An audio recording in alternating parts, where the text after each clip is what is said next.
Today, we're taking a look at one of the fastest growing religions in the world, the Baha'i faith. There are now more than 100,000 Baha'i communities worldwide. CBS This Morning's Saturday co-host, there she is, Dana Jacobson. Hey, Dana, recently visited one in Wilmette, Illinois. So the question is, Dana, what's the heart of this religion? Well, Gail, the one word that we kept hearing to describe the Baha'i faith was unity. In Arabic, it means follower of glory. It was founded in 1844 in Iran, and the religion teaches the oneness of all world religions with principles that seem universal. If you're intrigued, come on with me now on a journey to the Mother Temple of the West. Just outside Chicago, on the shores of Lake Michigan, construction started in 1921. Sits the oldest surviving Baha'i house of worship. Every Baha'i temple has 9 sides, 9 doors, 9 gardens, and fountains. What's the significance of 9? 9 is a symbol of completeness and unity. Joyce Litoff was attracted to the Baha'i faith because she says it teaches what she already believes. My mother was Jewish, my father was Catholic, and then I married a Jewish man, so I've actually lived in 2 religious communities. Yeah. And when I learned about the Baha'i faith that embraces the teachings of other religions, it made total sense to me.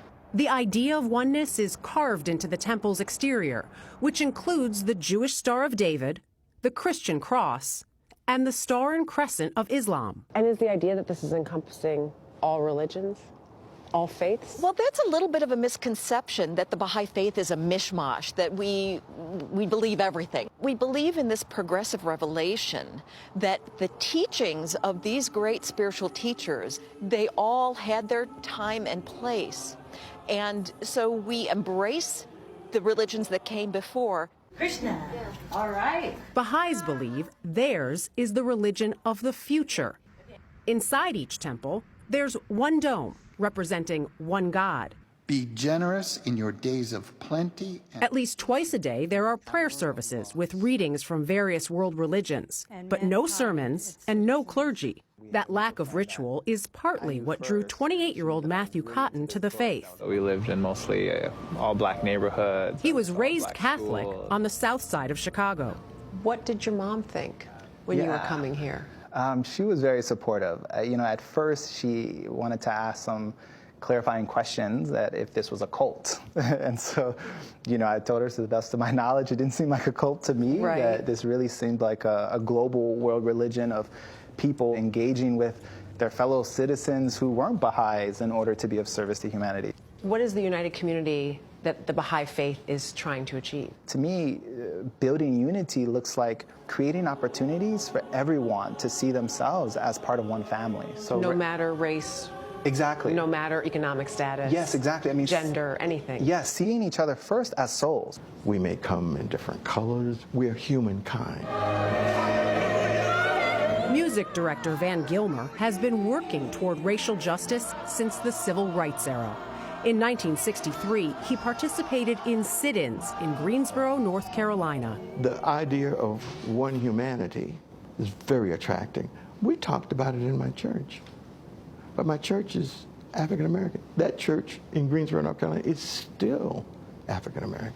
All the churches in Greensboro, North Carolina are either one race or another race. We say and we believe one thing, but when it comes to what we're doing about it, if we're not showing it, if we're not working at it, practicing then those were the things that influenced me to become a Baha'i. Because there's no hierarchy in the religion, Baha'is around the world elect at least 9 people to represent them in their local spiritual assemblies. There are no ministers.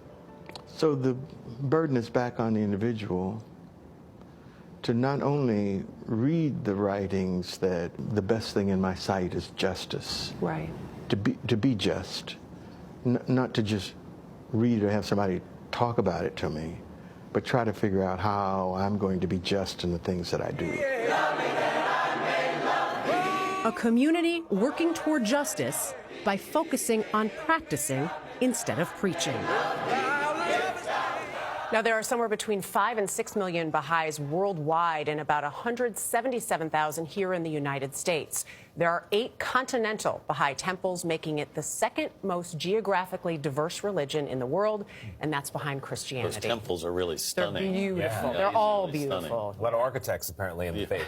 I knew nothing about it. That was very interesting, Dana, to bring us the details of it. I like what he said. One humanity is very attractive. And he was talking about in the 60s, he told us all these stories about, obviously, he's a black man in North Carolina at the time, and white and black together at a time where that didn't happen. He would see a white family show up and would think, why are they here and what is going on? So this has been their message from the beginning, that idea of unity. All right, Dana. Thank you very much.